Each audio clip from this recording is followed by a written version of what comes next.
Kita melihat isu dalam konteks perjudian, sama ada kasino ke, mesin slot ke, dia judi. Yang pas tentang ni judi tu, bukan mesin slot ke apa ke, judi tu. Sebagai sebuah kerajaan bertanggungjawab, kerajaan mesti mencari jalan bagaimana nilai yang tidak baik ini tidak dibesarkan, tidak dilebarkan dalam masyarakat. Sebut pada Menteri Besar, kerajaan mesti mencari jalan bagaimana nilai yang tak baik, elemen tak baik, perjudian ke, arak ke, supaya mekanisme dicari untuk mengecilkan, bukan melebar.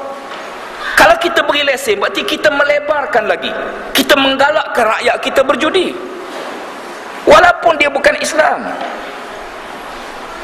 Walaupun dia bukan Islam, kerajaan yang bertanggungjawab, dia kena fikir rakyat secara umum Islam atau bukan Islam. Sebab sekiranya rakyat itu rosak akhlak, walaupun dia bukan Islam, kerajaan kena biaya untuk memulihkan balik. Cuma beza dari segi hukum syarak ada dua. Yang pertama, sesuatu yang agama mereka tak bagi, seluruh agama tak bagi, maka perkara ini mesti ditutup sepenuhnya. Ditutup sepenuhnya. Termasuk isu perjudian. Saya sebut pada beliau, judi ni tidak ada agama yang benar dan tidak ada budaya yang benar. Hatta di kalangan orang Cina sekalipun, ini bukan budaya mereka. Kenapa kerajaan Barisan Nasional setiap kali lulus lesen untuk benda ini disebut ini untuk bukan Islam? Apakah kerajaan tak pergi tengok yang duk baris beli nombor ekor tu Islam ke bukan Islam? Melayu ke bukan Melayu? Melayu. Melayu baru. Melayu baru, Melayu UMNO. Kerajaan mesti mencari jalan untuk mengelak. Yang ketiga, kaedah yang Menteri Besar jawab dalam akhbar, kerajaan luluskan lesen ini untuk mengawal supaya tidak ada judi-judi yang dibuat secara gelap, secara haram. Saya sebut pada beliau bahawa nafsu manusia tidak pernah puas.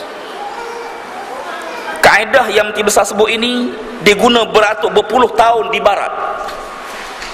Mereka fikir bagaimana untuk menyekat gejala kes-kes rogol, mereka wujudkan rumah-rumah pelacuran.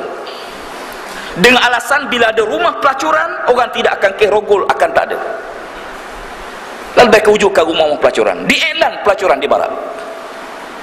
Bahkan negara kita dah ada iklan. Apakah kes rogol tak ada?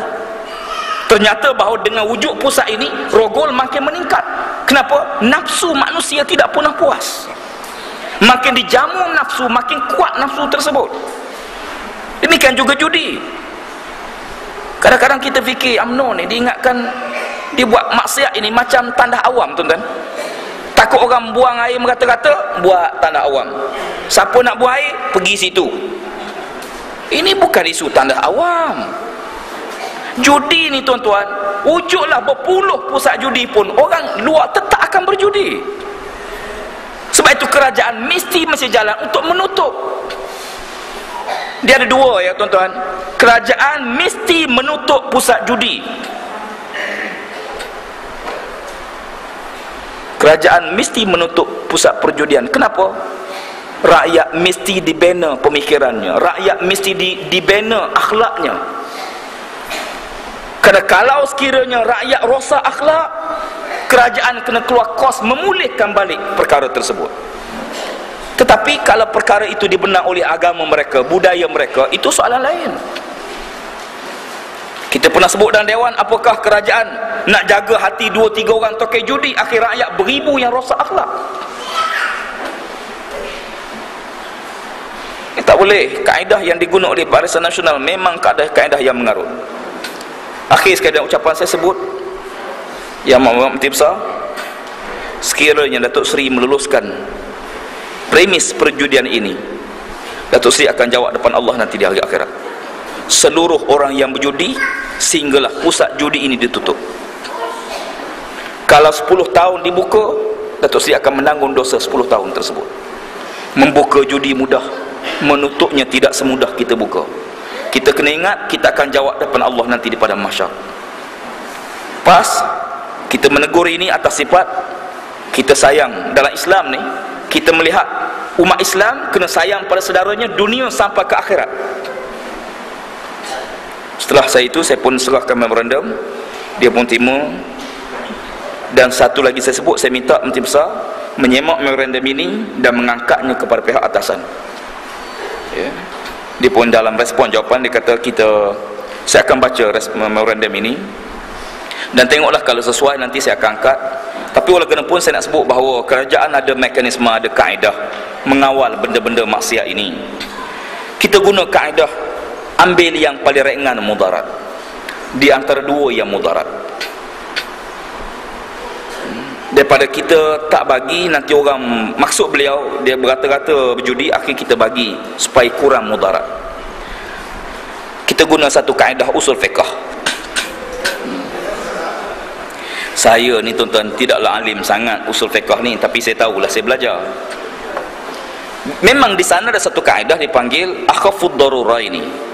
Bila, tapi oleh kerana beliau ni belajar bukan bidang dia lah, akhir dia bercakap guna kaedah itu. Saya kata kaedah yang paling ringan mudarat tak betul langsung tuan-tuan.